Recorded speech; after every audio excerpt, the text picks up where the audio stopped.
I got into the treatment world. I went through treatment and it worked okay, but it didn't stop me totally. And so the 12-step model worked well, but it didn't finish the job that it started. And looking back on it, there could have been a lot of reasons. There was no immersion, there was no option. And at the time, and it's like that today, there's a lot of discouragement about getting outside help, you know? And so it started me on my mission of figuring out what really works, what doesn't work. And once I was open to it and I began to search, I began to find different ways that augmented what I was already doing. And that's what really led me to what I'm doing. I went back to school, I got my degrees, and I got my psych degree, and I'm a licensed clinical psychologist. I'm a certified master level addictions professional, and a master level hypnotist and neurolinguistic programming. I studied all of these things to help other people recover. And it really led me down like what are some of the current research on addictions. And there's been some exciting breakthroughs and different things that really worked. I mean, things in the field of neurology, applied psychology, the neurotransmitters, the brain-based issues, the idea that it's a connection problem. I mean, all of these things are out there, but they're not being implemented into the treatment world because the treatment world is kind of stuck in a cycle that it just keeps doing what it's doing. And obviously it's not going to change until something changes it.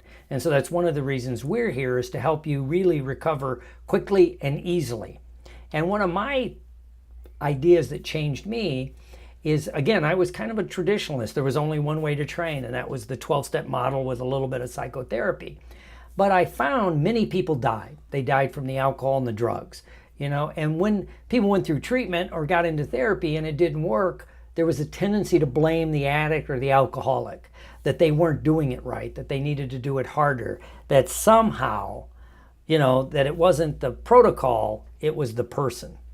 And so it made me begin to wonder, why hasn't anyone studied what worked?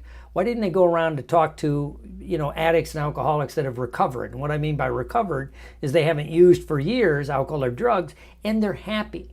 They're living a life worth living. So find out, what did they do different than the ones that hasn't worked? And again, the only little subgroup that they studied were only people in the 12-step model. So it reinforced the current concept.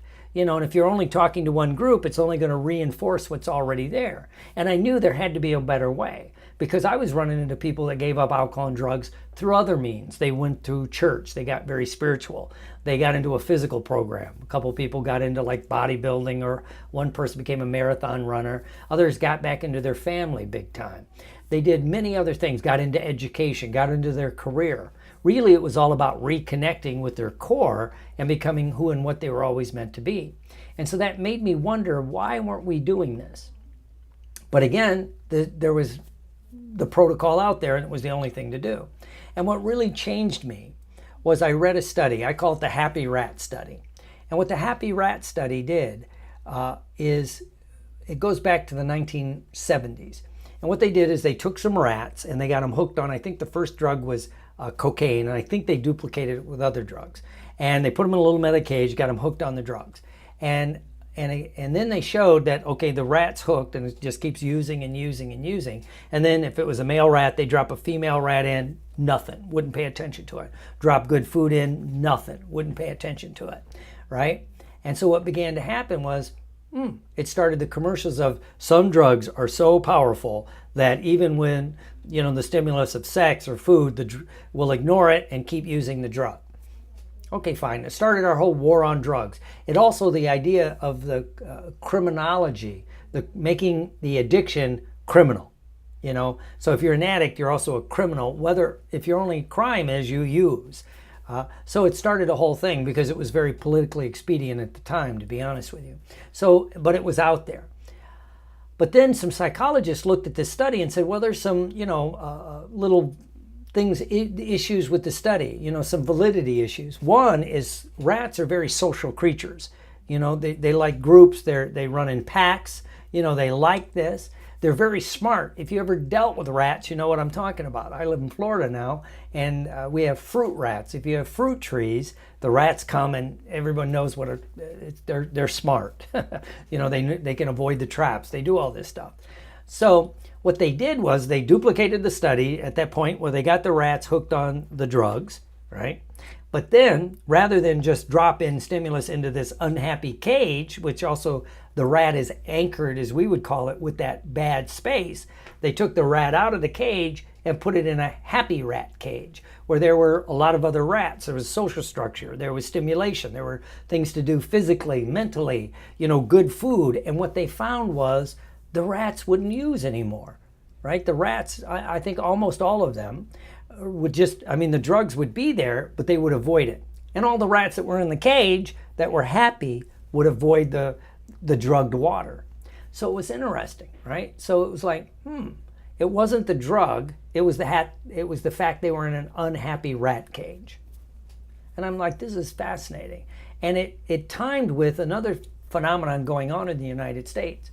In the late 1960s, early 1970s, we had the Vietnam War going on. And what happened in the Vietnam War, we had a whole group of young soldiers, sailors, airmen, and Marines, our troops over there, were abusing drugs and alcohol. There was heroin, there was cocaine, there was a lot of alcohol, hashish, marijuana, and people were self-medicating. Much like our unhappy rats, Vietnam was an unhappy cage. And so we were gearing up for an onslaught, especially the Veterans Administration and the military, for all these veterans to come back who were clinically dependent on these drugs. If nothing else, they were substance abusing, to come back with all these major issues. Well, what they found was when the vets came back, most of them, after an adjustment period, were fine. Were absolutely fine, right? They reacclimated back into society. And you had a small subgroup, yes, they needed more help, but generally, almost all of them got better, right? Which kind of shook the treatment world and the whole idea that drugs are so bad, once you're hooked, you're never this, da, da, da, da, da. So it made me start thinking, and I started thinking about what we call the boxes. Let's say you start with you never use or you abstain. At any given time, a whole subgroup of the population, does not use drugs or alcohol. Maybe, well, obviously if they're young, they haven't used yet, or religious reasons, they just don't use. Fine. But let's say you're an adolescent and you've never used, then most people are going to go into the experimentation box. So you move from the abstinence box to the experimentation box. Now, as much as a lot of parents would say, my kids will never experiment with drugs or alcohol, it's a rite of passage here in the United States. So when they're in this experimentation box, they maybe drink, they smoke a joint, they do different things. And then many of those people will move into the social use box. And a lot of people will stay there. They'll socially use. They'll have a glass of wine with dinner. They'll drink a beer occasionally, or go to a football game and drink. And even when that social use box, there may be times that they overdo a little bit. They get drunk, maybe at a wedding or a party, but they're mostly staying in this social use. It doesn't cause a lot of problems. I like to say, if you have a problem when you hear from one of the 4 L's, your lover, your liver, the livelihood, or the law. If one of those institutions, if you will, start telling you you're drinking too much or using too much, you probably have an issue. So anyway, you're in the social use box. Most people will stay there. But then many people move into the box of situational abuse. Maybe they're going through a painful situation, a divorce, a loss of a loved one, job stress, a plant closes. When the economy crashes, alcohol and drug use goes up, right? Because people are in pain. So they're self-medicating, and it becomes an abuse situation, right? And it can get in the way. But so they're in this abuse box. And it doesn't just have to be negative, by the way. It could be a different type of thing. What happens when people go away to college and they go to a big party school, one of the big state universities where, they join a fraternity or a sorority where they're binge drinking, they're, binge smoking, they're doing all these things. It's situational abuse. Many people say, I didn't draw a sober breath from Thursday through Monday for the 4 years I was in college. So they're situational abusing. So it could be painful, things like some kind of loss, or it could be something like that. Well, most of the people in this situational abuse box will eventually leave that box and they go to one or two places. They go back to social use box, or they might go back where they just decide, I'm not doing this again. And they just quit. They don't go through treatment. They don't do anything. They just say, I'm done. And they walk away. Some go back and where they can socially use. They get out of college, you run into them 10 years later, And, they can go to a football game, have a couple beers, have a glass of wine at dinner, but they're not in that abuse stage anymore. Fine. But a small subgroup will move from the situational abuse box down to the dependence box. They're dependent on the abuse, on the substance. They move. So many people will move from the situational abuse box down to the dependence box, where they're dependent on the drugs or the alcohol, right? In spite of all the consequences, even more negative, more job losses, more relationship issues, maybe going to jail. They're dependent on it, right? Now, what's the difference between those that can stay in the situational abuse box and go back to normal and those that are there and they drop down to the dependence? Is it a genetic factor? Is it like an allergy? Could it be an allergy? Which an allergy is beyond your conscious physical control. My wife has an allergy to shellfish. If she eats shellfish, she gets physically sick. So she has to be aware of it, right? She doesn't worry about it. She doesn't complain why she can't eat shrimp or crab or lobster. She just knows it's bad for her. Maybe some of us have an allergy to the drugs and the alcohol. And I like to think of it that way. I'm allergic to alcohol. If I drink it, much like if my wife eats a shrimp, she gets physically sick. If I drink alcohol, I get physically sick and emotionally sick. It starts me on a cycle I don't like. And that's like my story. It's like once I dropped from the situational abuse box, I fell into the dependence box and I couldn't get out of it. In spite of, like I said, I lost a couple careers, several relationships. It pretty much ruined my life, but it was the only way I knew how to survive, was to keep doing what I was doing. And then once I started to get a little bit of conscious awareness and I started to change, well, then I found out it ran rampant in my family, especially one side of my family. And maybe it was the genetic thing, like an allergy. Much like I got the blonde hair and the blue eyes from one side of my family, I also got maybe that genetic gene for alcoholism, which we now know might be for other drugs also. And certain subgroups, American Indians, certain other subgroups seem to have a higher incidence of it because it's how their body responds. And it has nothing to do with willpower, with thought. It's just the way that it is. And once you begin to realize that, then it changes. And if you're in that genetic dependent box, or if you're currently in the substance abuse box, you don't know if you're dependent, let's move you out of that and get you to where you can get better, right? And the real key is to get better where you are, right? And change in real time. One of the most heartbreaking things I see, and I see it a lot, is someone goes away to treatment. And they go away for 28, 30 days. And then they come back. And then what we see is in a couple of weeks, they relapse. They were doing so well in treatment, and then they come back. Well, what happened when they were in treatment, they were in a happy cage, if we go back to our happy rat study. And now we pull them out of that and we put them back into where they live. Well, nothing's changed there. And so suddenly they're going back to what worked before, which is the drugs or the alcohol. So really, for your recovery to work, you have to change in real time where you are, right? So I began to see that, people, like I say, would go to a treatment, come back and relapse, had no better success rate than someone just like going into an outpatient program, going into therapy, or just going into a 12-step program. They seem to do as well or better than those that went away to treatment. Why? Because they're reconnecting with themselves where they are. They're still working. They're with their family, with their friends. So they reconnect. I actually saw people get better at home, if you will, than away. So I'm like, we should begin to be utilizing this more. And what I found was, that it works quite well. And now that we're in an online world, we all know that. We're in an online world. We have our cell phones. We have our tablets. We have our laptops. You're watching this on a computer of some type, of some kind of online system.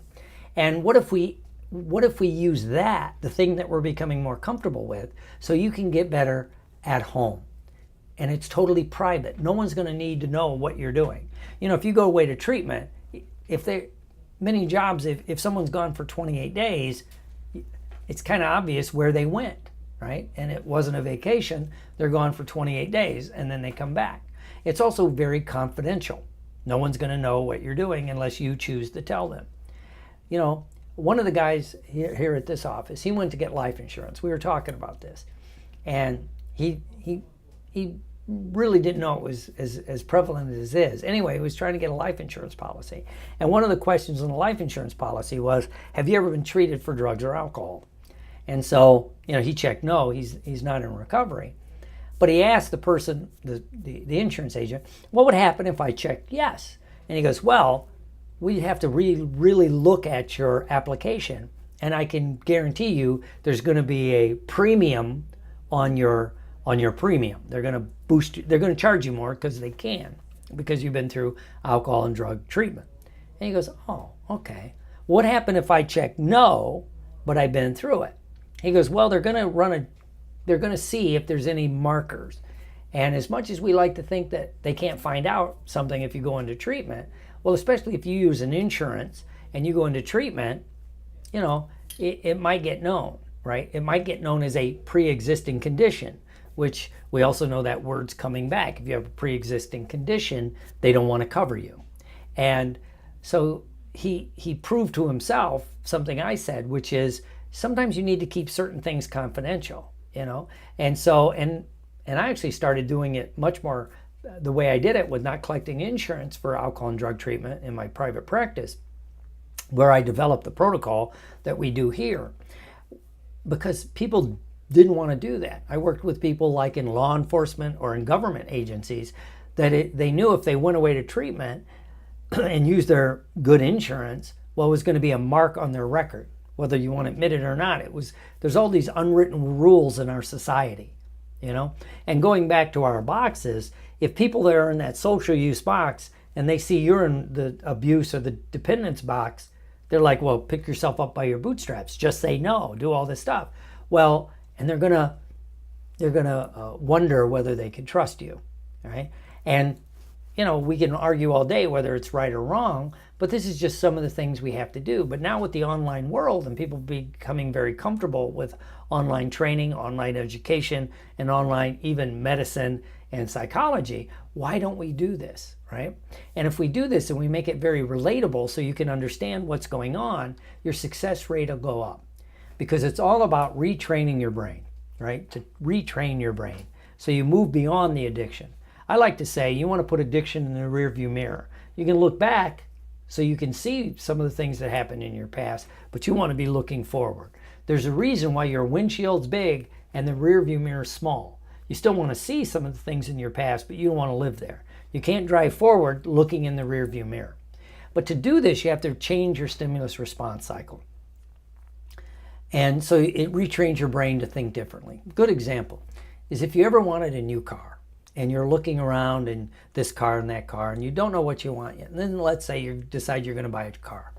A friend of mine just bought a Ram 1500 truck. He never had a truck before that. Suddenly, he said, I can see that Ram everywhere, different years, different makes, different models. Well, he told his brain, this is important to me. I like this. Find it for me. Because your brain's always trying to find what you tell it to find. And so in his case, it was that. It's the same thing if someone likes like a Gucci bag, they'll be able to see a Gucci bag everywhere they look. I wouldn't notice it because it's not in my stimulus response cycle, right? But you can retrain this. Now, if you're an addict or an alcoholic, or if you're a family member of an addict or an alcoholic, you can kind of recognize this in them, where they look for reasons to get high or to use. They'll know where every bar in town is, things like that. An example of retraining it. I lived where I live now for a long time, but a few years ago, I've probably been in this house 8 years. And one day I'm driving, I was on my motorcycle, and I see a bunch of motorcycles parked in front of this building. And I noticed it because I like motorcycles, and they were all Harleys. I had my Harley. And I'm like, interesting. And then I look, and I notice it's a bar, right? And I'm like, isn't this interesting? And the only reason I say that, I'd lived there for like 8 years. I didn't know this bar was in my neighborhood. It was a few streets over on the main drag. I drove by that thing thousands of times, but I never noticed it. Why didn't I notice it? I'd retrained my stimulus response cycle so I didn't notice it, right? I can guarantee you 35 years ago, 36 years ago, I would have known where every bar and liquor store in my area was when I moved in, right? I used to need directions by where the bars were, right? And that's how I could find anything. That's before GPS, but it was like go to Louis Bar, take a left, and you go down. There's a liquor store, and that's how I survived because that's what was important to me. But now I've retrained my brain, and I'm not aware of it, right? And this is possible if you do the right steps. Well, the 12-step program tries to do it, but it takes a long time and it's not as replicatable for everyone, right? Therapy tries to do it. All these things try to do it. But we've had this magic out there that I call neuro restructuring techniques. And it's a protocol we developed at Live Free, I came up with, and it uses hypnosis, which bypasses the critical factors of the mind. And hypnosis has been proven to be the best way for people to stop smoking and lose weight. But it's never been applied to addiction the way that it should. I always wondered why. And when I'd ask around, I found out because it just never has. It's like any bureaucracy. You're always going to do what you're always going to do, right? And so it's never been applied. And if the treatment people don't know about hypnosis, they're not going to do it. And also we use a skill called neurolinguistic programming, which again bypasses the critical factors of the mind and make changes at the subconscious level. Much like when we talked about the stimulus response cycle, that is an NLP type technique where we begin to look at how your brain works and we can move things around, And there's some interesting, fun stuff we can do with this. Here's a quick example. If you take a moment, take a deep breath, and think about, as long as you're not driving your car, as you're listening to this, and if you're watching, you can do this. If you take a deep breath, close your eyes, and think about somebody you really like. And let them pop into your mind. They take some kind of spatial arrangement. Maybe they're right in front of you, maybe to the left, to the right, wherever they are. And think about how they make you feel. This person you really like. A friend, a buddy, a pal, not a lover or a spouse. Great. Now open your eyes, close your eyes. Now think about somebody you don't like. Maybe a coworker you really don't like, or a family member. Sometimes we don't like certain family members. Now think of them. And as they pop into your mind, you notice they're in a different spot. Isn't that interesting? Your brain has two different spots, people you like, people you don't like. Now, if you try to move that person you don't like over to the spot of the person you like, most of your brain will say no, or it just doesn't feel right. You'll hear a little voice like they don't deserve to be there, things like this. Anyway, open your eyes. That's just kind of like how your brain works. Why aren't we using this kind of technology to rewire your brain the way it really works? Has always been one of my questions, right? And then we use also what we call the emotional freedom technique, which was based on thought field therapy going back to the 1980s. And it uses energy system to help change your body. It's wonderful stuff. We also use, of course, cognitive behavioral therapy techniques based within the training program. We call it a training program because we're really training your brain, which really is all about like applied neurology. We're restructuring and helping you make different brain changes in your head, right? And we studied, again, the people that got better, whether it was through 12-step, whether it was through, therapy, spirituality, physical program, family, career. What did they do different, right? And we've decided to do it online. Why online? Again, we're an online world. Also, then you're available 24/7, right? You can go and do some of the things we need to do in the middle of the night. Wouldn't that be handy, especially if you're early in recovery? Because again, time is our most valuable asset, right? And so let's use that. It also gives you real anonymity. No one needs to know what you're doing unless you let them know. And we use the hypnosis, the NLP, the EFT, all of these things, this cognitive behavioral, all the things that we do is based to help you change from the inside out. Because when you see people that have really recovered from an addiction, one of the common things is they talk about they reinvented who they were. They're the type of person that never needs to do the addiction again. That's the key. And that's what we're here to help you do, right? To change from the inside out. And again, it's all about being connected. Much like our unhappy rat, we want to put you in a happy place where you can first reconnect with yourself. Many people with addictions feel disconnected. They don't feel normal. They don't feel that they connect with themselves, so that then it's impossible for them to connect with other people, right? And here at Live Free, everyone here is connected to the problem in some way. If it's not personal like myself, of course, there's friends and family members. In fact, I would dare say almost everyone in the United States is touched by the addiction problem in some way. Whether it's their family, whether it's friends, whether it's coworkers, we see it out there in the world, right? And we have to remind ourselves, most addicts and alcoholics are high functioning. One of the last lines of denial for most addicts and alcoholics is, I can't be an addict or an alcoholic. I still have a job. I still have a house. I still, whatever it happens to be. So once we realize that we can help people change before they lose their family, their job, their driver's license, all these things, we can help people get better, right? And that's one of my missions. A few years ago, I was working in a prison. I was the clinical director for the psych unit in a prison. And I was talking to a gentleman who was serving 4 years, for felony DUI. He had, three DUIs in a couple years. And then his last DUI, he had a car accident that caused bodily injury. So he was serving 4 years, on this charge, minimum of 4 years. And so we're standing there and we're talking about something else. And I said, can I ask you a question? Did you ever try going to a 12-step meeting? Did you ever try, like I said, AA? Did you ever go to therapy? Did you ever get help? He goes, Doc, I wasn't that bad. And I'm looking at him. And I go, dude, you're in prison. You're going to be here for the next, 3 years. He's minimum. And he goes,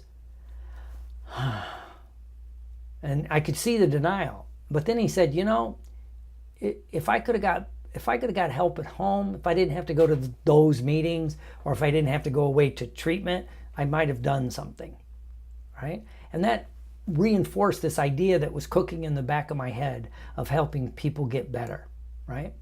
And this is what we want to do here at Live Free. And so I encourage you to join us. Sign up for our newsletters, watch our videos. If you need help, or any of your family members need help, give us a call. This is what we're here to do.